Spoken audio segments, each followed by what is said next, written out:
ನನ್ನ ಹೆಸರು ಭಾಸ್ಕರನ್ ಅಂತ. ನಾನು ಒಂದು 20 ಇಯರ್ಸಿಂದ ಟ್ರಾನ್ಸ್ಪೋರ್ಟ್ ಬಿಸ್ನೆಸ್ ಮಾಡ್ತಾಯಿದ್ದೀನಿ.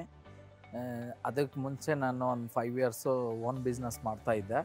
ಅದರಲ್ಲಿ ಸ್ವಲ್ಪ ಸರಿ ಹೋಗಿಲ್ಲ. ಅದರಿಂದ ನಾನು ಟ್ರಾನ್ಸ್ಪೋರ್ಟ್ ಬಿಸ್ನೆಸ್ಗೆ ಬಂದೆ. ನನ್ನ ಹತ್ರ last 15 years back Tata AC ಇತ್ತು. ಅದು ಸ್ವಲ್ಪ ದಿನ ಓಡಿಸ್ತಾಯಿದ್ದೆ. ಅದರಿಂದ ಚೇಂಜ್ ಆಗಿ ಮತ್ತೆ 407 ತೊಗೊಂಡಿದ್ದೆ.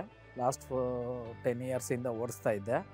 ಅದು ನನಗೆ ಅದು ಕೊಟ್ಬಿಟ್ಟು ನನಗೆ ಈಚರ್ ಅಂದರೆ ತುಂಬ ಇಷ್ಟ ಇತ್ತು.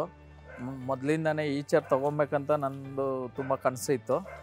ಅದಕ್ಕೋಸ್ಕರ ನಾನು ಸಿಟಿ ಒಳಗಡೆ ಓಡಿಸೋ ಥರ ಗಾಡಿ ಸಿಕ್ಕಿರಲಿಲ್ಲ ನನಗೆ. ಎಲ್ಲ ದೊಡ್ಡ ವೆಹಿಕಲ್ ಇತ್ತು.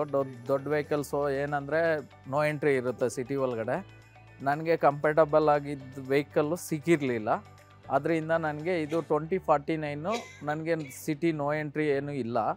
ನನಗೆ ತುಂಬ ಕಂಫರ್ಟಬಲ್ ಅನಿಸುತ್ತೆ ಸರ್. ಈ ವೆಹಿಕಲ್ ತೊಗೊಂಡ್ಮೇಲೆ ನನಗೆ ಬಿಸ್ನೆಸ್ಸನ್ನು ಇಂಪ್ರೂವ್ಮೆಂಟ್ ಆಗಿದೆ ಸರ್. ನಾನು ಈ ಗಾಡಿ ತೊಗೊಂಡ್ಮೇಲೆ ಕಂಪನಿ ಅಟ್ಯಾಚ್ಮೆಂಟ್ ಸಿಕ್ಕಿದೆ. ನನ್ನ ಓನ್ ವೆಂಡರ್ಶಿಪ್ ಇದೆ ಕಂಪನಿದು.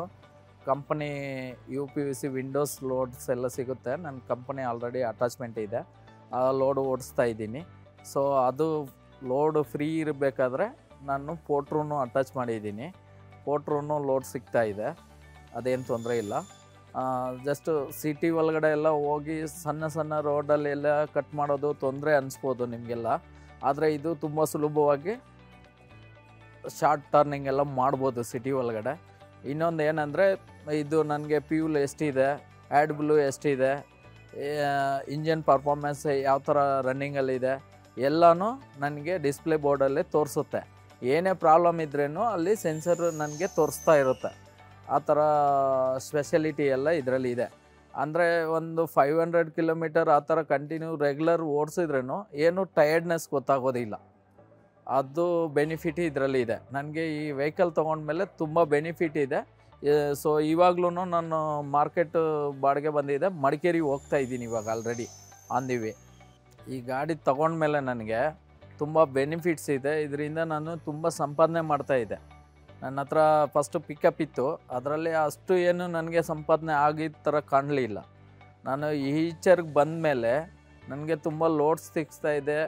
ಕಂಪನಿ ಕಾಂಟ್ರಾಕ್ಟ್ಸ್ ಎಲ್ಲ ಸಿಕ್ಕಿದೆ. ನನಗೇನು ತೊಂದರೆ ಇಲ್ಲ. ಇದರಿಂದ ನನಗೆ ಸಂಪಾದನೆ ಮಾಡ್ತಾಯಿದ್ದೆ. ನನ್ನ ಲೈಫೇ ಚೇಂಜ್ ಆಗಿದೆ ಸ್ವಲ್ಪ. ಅದನ್ನು ನಾನು ಹೇಳೋಕ್ಕೆ ಬಯಸ್ತೀನಿ.